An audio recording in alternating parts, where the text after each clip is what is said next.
Grabe guys, dumayo pa talaga sila. Idol, bakasyon na namin. Sinadya ka talaga namin dito. Galing pa kami Antipolo din sa Sino lalaro sa inyo? Ito. Ikaw? Opo. O tara. Guys, pa-immortal na tong kalaban ko. Sigurado mahihirapan na ako dito. Ako si Kian, 89 current star. Sanay sa RG, sanay din sa 1v1. Yan, maganda. Ginamitan niya nga pala ako dito ng Granger. Tapos nung una, pumalpak agad ako. Nakita niya kasi akong low HP. Kaya lahat ng kanyang bala ay sa akin pinasalo. Salubong ko pa. Labis ako nang hinayang kasi malaki agad ang kanyang inilamang. Pero nung magkasalubong kaming muli, hindi na ako pumayag na mabigyan niya ulit ako. Sa likuran niya ako lumitaw kaya siya ay nalito. Napakahirap kalaban nitong Granger sa Elry guys. Kaya inaayos ko kaagad. Pasok kung pasok, wag lang siyang maka-item. Kahit nasa loob na siya ng kanyang tore, walang takot ko siyang lulusubin. Diba ako?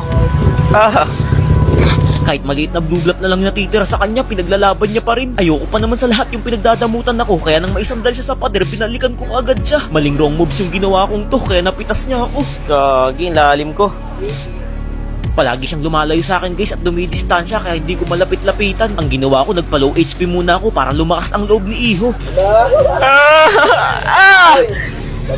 Maganda yung mga sabayan namin, walang umaatras at wala ring tumatakbo. Basta ang ginagawa ko lang palag kung palag, panggalingan lang talaga umilag. Ito yung gusto kong laban at masasabi kong balagbag. Bawal dito maging duwag kaya nung mapitas ko siya, napahilod na lang ako kahit walang libag. Nakuha ko na yung kalamangan sa puntong ito guys, kaya pati red block niya di ko na binibigay sa kanya. Ang kaso inultihan niya ako bigla. Sinalo ko muna ng sinalo at nang maubusan na siya ng bala, ako naman ang umarangkada. Bali na pa ako na nga pala siya guys sa score niyang 3. Pasensya na kung ganyan ang mararanasan niya sa akin, di niyo ako masisisi. Sayang hindi ko siya naabutan sa pagkuha ng blue block pero ang aking sibat ay kanyang malalasap. Napahimas na lang ako sa aking tiyan, ang tawa ko kasi ay hindi ko na mapigilan. Hanggang dumating sa point na kahit mahagilap lang siya ng aking mata. Basta binitawan ko ang aking ulti, tiyak sa pool na. Grabe, feeling ko tuloy wala nang makakatalo sa akin pagdating sa larangan ng 1v1 sa marksman. Habang tumatagal kasi lalo pang lumulupit ang aking galawan. Isipin nyo, pinapasok ko hanggang sa kasulok-sulukan. Nainis lang ako kasi nagawa niya pa akong kulangutan. Ngunit biro lang guys, actually napakabait nga nitong ating nakalaban. Hindi kumikibo anumang kanyang sapitin at kahinatnan. Sa katunayan nga yan, nung late game nakabawi pa siya. Hindi ko kasi alam na nakabuild na siya ng Winchalan. Gagi. Mali kasi na build ko. Putik.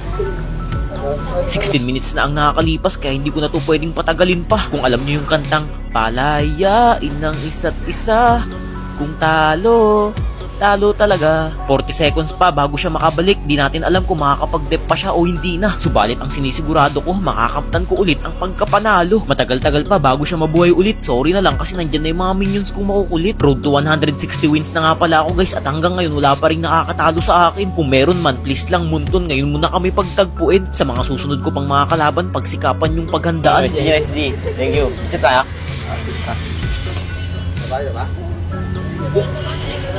Makita ako dito. Hindi makita. Wala na, alam na.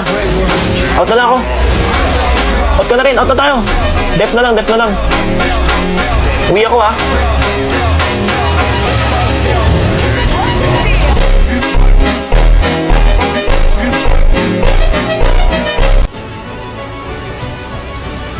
Grabe, pulit ako! Ang updi niya! Guys, mukhang malakas tong kalaban ko. Naka-jersey pa ng ML, oh. Mga kalalakas niya, idol. Galingan mo ha. Medyo malakas siya. Nakita ko yung history niya kanina. Hirap na hirap ako sa nakalaban kong to. Isipin nyo, ngayon lang ako nagkaroon ng ganitong katapat na hero. Sa buong buhay ko ng pakikipag 1v1, siya lang yung gumamit ng carry sa akin. Hindi ko tuloy napaghandaan kung paano ko siya kakounterin. Early pa lang talagang pinahirapan niya ako ng husto. Pinilit kong sumabay pero pinagkait sa akin yun ng mundo. Sakit niya. Kung mapapansin nyo sa kanyang itsura, sobra niyang kalmado. Level 6 na agad siya, level 4 pa lang ako. Kung nandito lang kayo mismo guys, makikita nyo yung coach ko, pawis na pawis. Kasi kapag natalo to sa bahay namin, agad siyang aalis.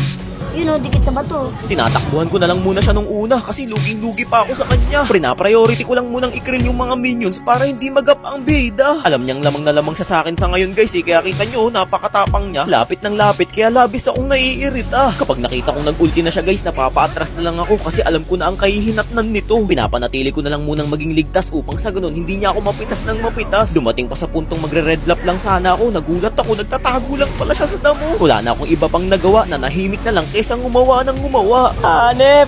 Hindi ko na alam guys kung saan ba ako lulugar kasi lagi siyang nawawala sa mapa. Kahit saan mang lupalop ako magpunta, nandito lang siya biglang bumubulag Pinilit kong makalapit sa tore ko upang makapagtago pero wala pa rin.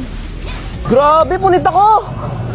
Punit eh. Ang updi niya. Bali 0-3 na nga pala yung score namin sa part na to guys. Kita nyo naman, luging-lugi na ako sa item. 4 na yung sa kanya, akin 3 pa lang. Kumbaga kapag nagsabayan kami, mabilis niya lang ako mapapas lang. Ngunit sa bandang huli, katalinuhan pa rin talaga ang magwawagi. Ginamit ko na sa kanya yung pinakatatago kong strategy. Nagkunwa-kunwarian akong natatakot ako sa kanya para habulin niya ako ng husto. Syempre, ang iniisip niya, nakauwi na ako. Ang hindi niya alam, nandito lang ako, nagtatampo sa damo. Siguro guys, naging kampante na rin siya. Akala niya hindi ko siya papalagan. Pwes ngayon kami magkaalaman. Woo! This one. Nakaisa ako sa kanya guys, para sa akin sapat na yun para manalo sa laban na to. Pero nagugulumihanan pa rin ako kung makakamtan ko na ba ang pagkapanalo. 25 segundo pa siya bago mabuhay, kaya susulitin ko na. Pag lumabas yung mga minions niya, wawalisin ko na ng isa-isa. Tsaka wala na rin naman na siyang pag-asa dyan guys, lock item na ako eh. Kilala nyo naman ako, kapag ganitong full item wala nang nakakatabla sa akin. Kahit anong gawin, sino man, hindi na ako kakayanin. Bali nung nalinis ko na nga pala yung mga minions niya guys, agad-agad akong umuwi kasi mabubutas na yung botlane na tower ko. Iniasa ko na lang sa mga creeps ang kanyang pagkatalo. Kahit paano nagkaroon siya ng konting tsansa, pero tingnan natin kung kaabot ba siya. Tapos ba?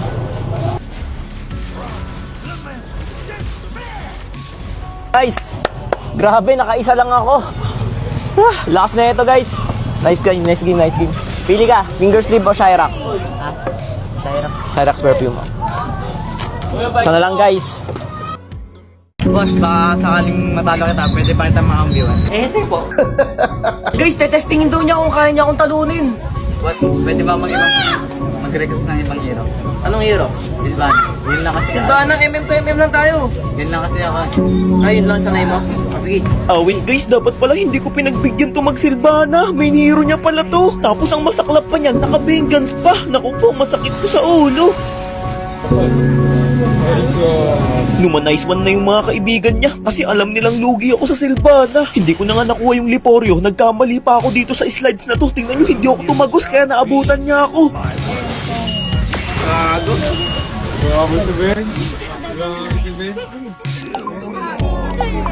Mahilig din siyang magtagu-taguan. Isipin nyo, kumukuha lang ako ng blue blood. Nandyan na pala siya sa damo, nag-aabang. Wala na akong ibang no choice kundi tanggapin na lang. Dito nagkaroon ako ng malaking pagkakataon para sana makabawi ako sa kanya kahit isa man lang. Pagtalon niya kasi sa akin, sa bato ko siya isinangkalang. Napagamit siya ng winter melon dyan guys sa sobrang hapdi ko. Mas lalo pang kumirot nung nagpalagan na kami nito. Buong akala ko makaka-score na ako.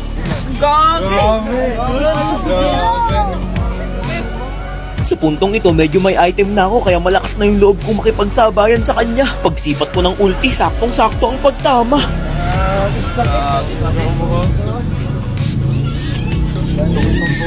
Bali 0-5 na nga pala yung score namin kaya hindi na ako makalabas. Isang pagkakamali ko na lang, tiyak ito na ang aking wakas. Pero guys, kilala nyo naman ako kapag ganitong sitwasyon, napakagaling ko. Total full build na rin ako, bahala na kung manalo o matalo. Kung mapapansin nyo, nag winter melon na rin ako para patas kami. Inantay ko lang siya mag-ulti, tapos yung darili ko biglang nangati. Apakabilis ko ba namang nakapagpalit ng immortality? Nagkunwari akong magfa-farm lang para hindi siya umuwi. Nung hinabol ko, biglang kumaripas sa pagtakbo at nagmadali. Doon ko napagtantong naramdaman niya na ang pagkalugi. Tumambay na ako dito sa loob ng base niya kahit wala pa akong score. Feeling ko kasi ang panahon ay sa akin na pumapabor. Akala ko mapipitas ko na siya pero naiwasan niya pa rin. Pero para sa akin mas okay yun kasi sa bawat segundong wala siya, mga minions niya ang kapalit at wala nang natitira. Ang tanging niya na lang magagawa dyan guys ay dumepensa habang ako unti-unting napapangiti na. Tandaan nyo, ang score is just a number pero ang katalinuhan at diskarte forever and ever. Papayag ba naman akong hindi makaisa sa kanya? Kung mangyari man yun, ako'y magkukwit ML na.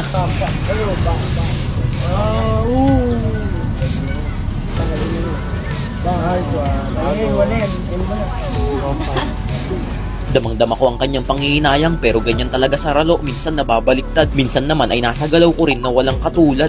Baka check yan. Bale guys, halos umabot kami ng 23 minutes tapos mabubuhay pa siya sa loob ng 50 seconds. Alam niya na rin siguro ang mangyayari kaya nakipag nice game na siya sa akin. Nice game. Kasi ito guys, Silvana main talaga. Thank you, nice game. Nakawan lang ako ha, kaya yun ah. Thank you.